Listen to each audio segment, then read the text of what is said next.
What's up, boys and gerbils? It's Bear out here in yon wilderness today. We're going to talk about gardens. I know, for a lot of people, they're not nearly as sexy as rifles or plate carriers or whatever you're into. But I would submit to you that not starving to death is actually pretty damn sexy.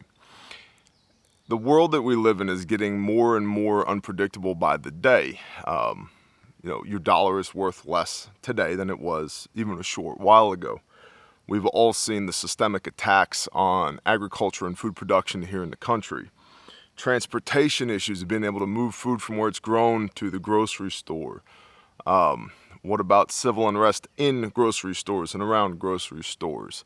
The limited availability once you're actually inside the grocery store. I mean, hell, Walmart in many cases is shutting down a lot of their stores or making them pick up only because of people behaving badly inside of their stores. So if you're dependent upon a brick building with a hole in the side of it to get your food out of it, wholly dependent upon that, I would submit that that's not very sustainable. Ergo, gardening. Now, some caveats here. I am not the world's best gardener. I am a mediocre at best gardener, myself personally. We still grow a lot of food with our garden as a mediocre gardener with soil that looks like that. Red, dead clay soil, which we'll talk about soil more in a moment here. So you don't have to be an epic green thumb in order to make this work. And one of the cool things is the more you do this, like anything else, the better you get at it. So, gardening. Be able to produce calories, not just consume them, right? I would submit this is a vital part of long-term preparedness. The first thing you want to do is select a location for your garden. Now, if you live in an apartment or you live in the suburbs or whatever, the location in your apartment might be your balcony if you have one. You get some 5-gallon pots, you fill them full of potting soil, you plant yourself a tomato, a jalapeno, some onions, and maybe some cilantro, and in 90 to 120 days, you make the best salsa you've ever had. If you live in the suburbs, hopefully you have a backyard. But my HOA won't allow me to grow a garden. Your HOA can stuff it, okay? I actually used to live in a place that had an HOA, and we had an excellent garden in the backyard. What I do in my backyard is none of your business, sir or ma'am. Thank you very much.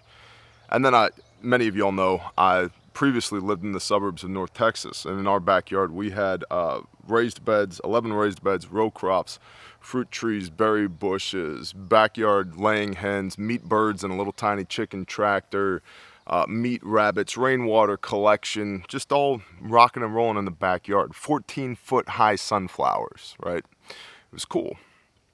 So you want to select a location.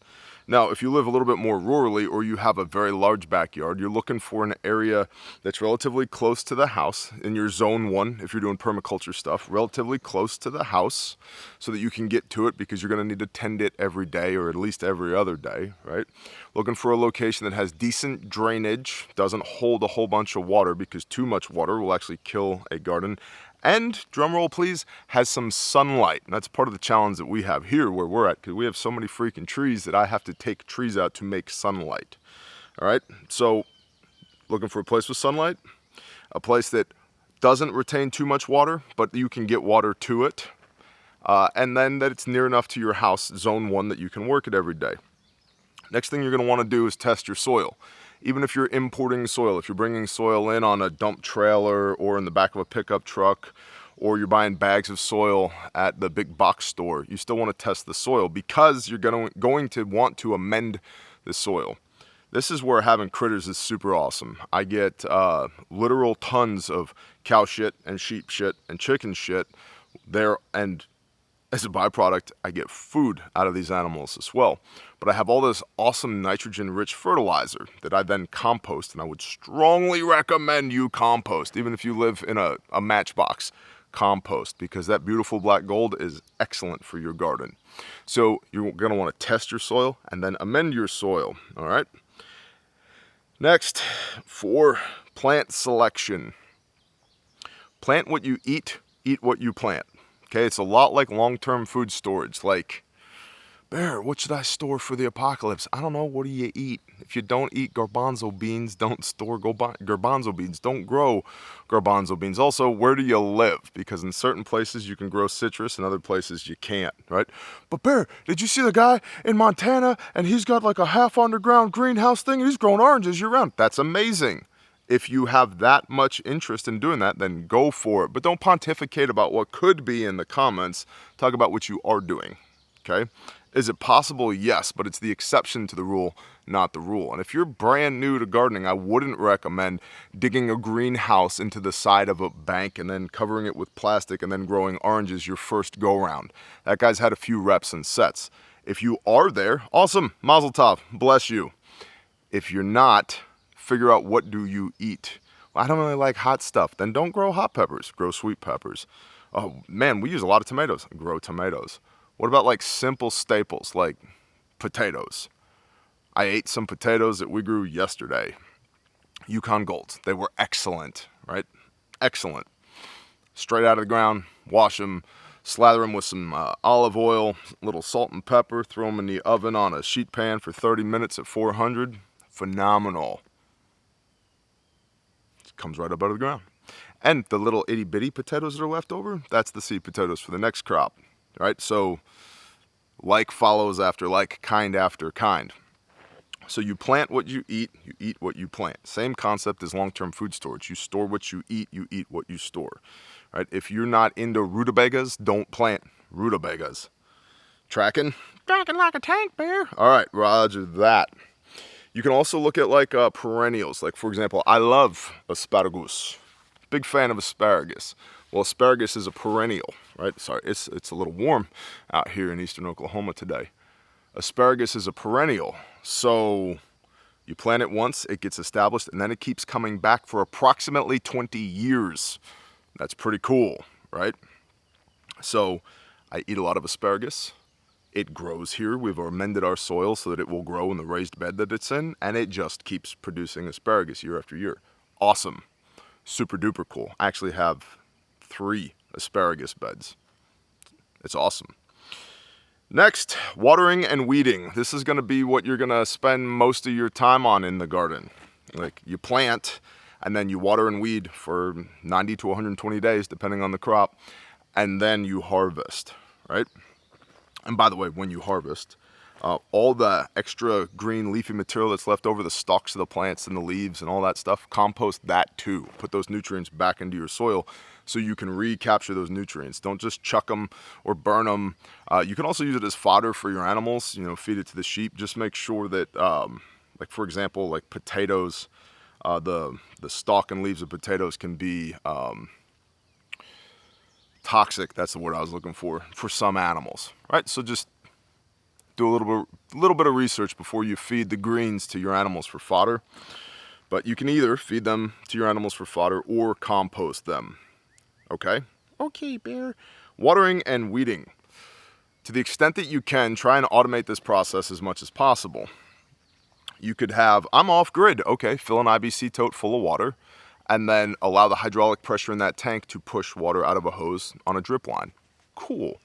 Weed fabric is super cool if you're going to plant directly in the ground. If you're going to use raised beds, which I found is the best method for me using raised beds because A, it's less bending over, and the older you get, the less cooperative your vertebrae might be.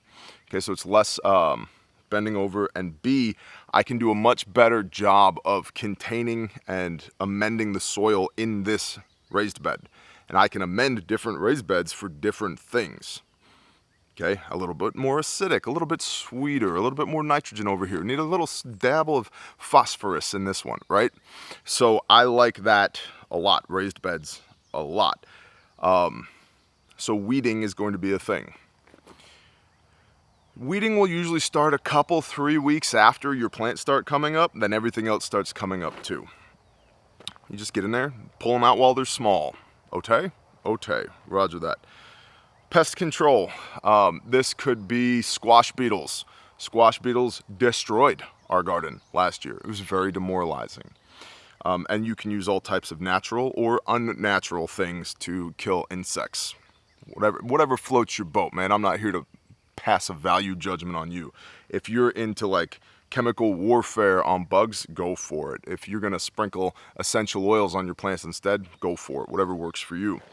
Or it could be rabbits. Like rabbits like to eat stuff in the garden. Funny enough, my dogs like to eat rabbits, and so when I see a rabbit, I shoot it in the head and I chuck it to my dog, and my dog's super happy about that.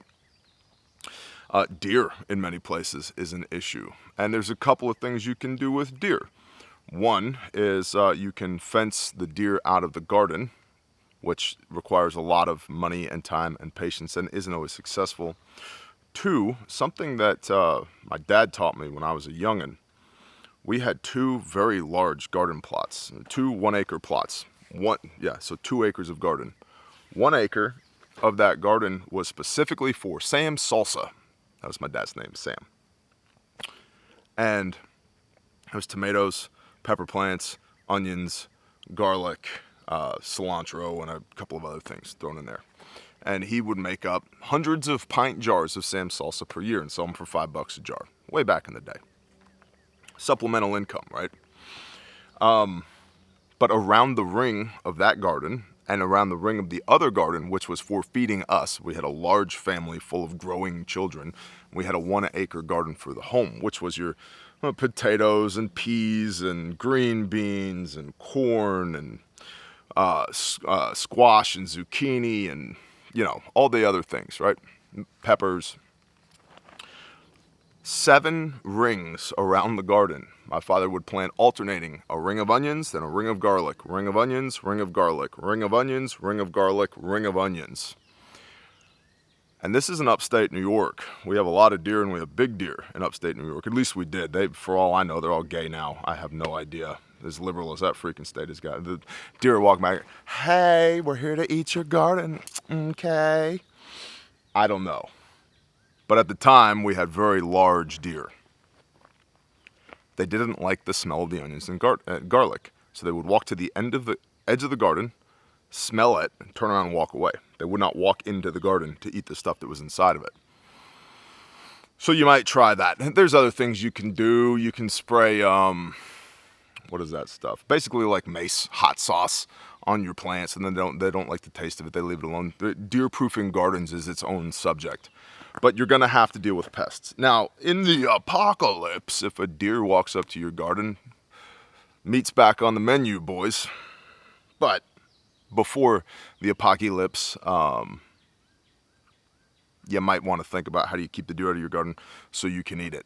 Last point here. So you can eat the garden, not the deer can eat the garden. Although maybe you eat the deer as well. That's up to you, right? Man's got to do what a man's got to do, right? Last, start small or get overwhelmed. There seems to be, like, those are the two extremes here. There's not much of a sweet spot in the middle from what I've found. For my family right now, a 2,000 to 3,000 square foot garden is about what we contend with the amount of time that we have right now to dedicate to it. We have planted much larger areas than that in the past, and the yields have not been very good because we haven't had the time to dedicate to maintaining the garden. So start small. Even if you live out here like this and you can go plow up 40 acres of stuff. Well, without modern monocropping agriculture, which is heavily dependent upon chemicals, which, by the way, aren't that good for you, dare I say they're bad for you, it's difficult to plow up 40 acres of anything and not have it instantly be overtaken by weeds. So, start small. And I think it would behoove you to put up a raised bed or two, learn in those 2 raised beds, and then the next season put up another raised bed or 2, and continue to grow and learn from there. Establish 1 bed and get it down. This is how I grow green beans. Cool. Then move on to the next one. This is how I grow potatoes. Cool. Next. Otherwise, you're going to get super overwhelmed. Just a little word to the wise here. Those survival seed vaults, they've got 100,000 heirloom seeds in them. Most of the seeds that are in there are like leafy greens and to a lesser extent cruciferous vegetables that actually, if you look at the caloric density of those things, do they provide micronutrients? Absolutely. Well, you need your folic acid, Bear. You're correct. But they are a net drain on calories. You will spend more calories growing those things than you will recoup when you eat them. So, and there is a learning curve to planting a garden. So don't expect that when the pocket clips happens that you can just whip open your disaster seed vault, plow up a little bit of dirt that you've never tested, that's never been amended, sprinkle your seeds in there, and it's all going to grow up beautifully, and we're going to live happily ever after. That's a fairy tale. That's a fantasy. And I'm not saying don't store seeds. I'm saying you better know how to use those seeds. And the best seeds that you can get is by harvesting the seeds of your own plants season after season, because they will genetically alter themselves generation after generation to the amount of sunshine that you get, the amount of rain that you get, the ambient temperature that you have, the type of soil that you have. So those seeds, those heirloom seeds that reproduce after their own kind, biblical concept here, get better and better and better and better with each generation. So go small or get overwhelmed. Choice is yours. Best method that we've had here and elsewhere has been raised beds rather than planting directly in the ground. Hell, we even tried the back to Eden method. We also missed a super important step of putting down cover over the grass before the wood chips, and now I have a beautifully wood chipped area of crabgrass that I cannot kill. We made a mistake. It happens. That was a pretty large mistake as well. Maybe our most significant gardening mistake that we made. We didn't follow the instructions to a T, and it bit us in the ass. So something to be aware of as well. But for us, raised beds have worked incredibly well. If I could only plant 3 plants, what would I plant? Me personally, Brussels sprouts. Love those suckers. Fry them up in some beef tallow, a little salt and pepper. Oh, hell yeah. Potatoes. I'm a big fan of potatoes. Caloric density, also they taste good. And I guess lastly, my wife makes an awesome spring salad, spring garden mix salad out of the garden, her leafy greens. I'd be all over that. If I could only have 3, that's what I would pick.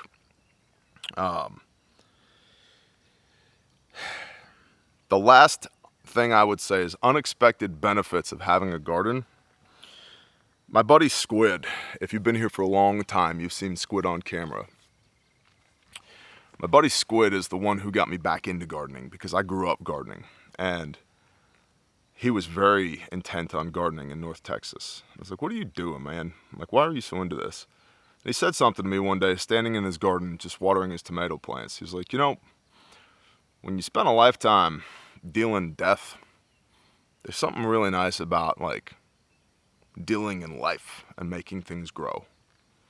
And essentially what he was saying is it's very cathartic to help bring life rather than bring death. And I thought that was pretty deep and profound. There's that old moniker, what was it? Was it Sun Tzu? One of them Asian philosophers. I'd rather be a warrior in a garden than a gardener in a war, for sure. I would submit if things get truly stupid, you're going to need some type of warrior capability. But heaven forbid you need to be better at warfare than you do at growing food. You're gonna have to eat. Hopefully you never have to shoot anybody. So for me, the unexpected benefit of gardening is the catharsis that it brings. It's very peaceful. And hell, they've done studies on this. Just the soil mycorrhizae, the dirt underneath your fingernails is actually good for you. It helps your body produce serotonin. That's awesome. And it's very peaceful. It can be very peaceful. And gardening with your children, for them to see the life cycle and to see where food comes from, that food doesn't come out of a brick box with a hole in the side of it, that it comes out of the ground, and that it is a gift from the Creator, and it's the best damn food you've ever had. You can't buy that, man. So, gardening in a nutshell. You should do it. You should give it a shot. Doesn't matter where you are or what you do, how you live, doesn't matter. You can garden where you are. And I would submit, if you live in the city in an apartment, start growing now in 5-gallon buckets. And then if you move out into the suburbs and you have a backyard, start growing there. And then eventually, if you ever get out into a place like this, you're going to have all those reps and sets of how to grow food, how to bring life, how to sustain life with those calories that come out of the ground as a gift from the Creator. Interested, as always, in your productive comments down below. Y'all have a blessed day. Shalom.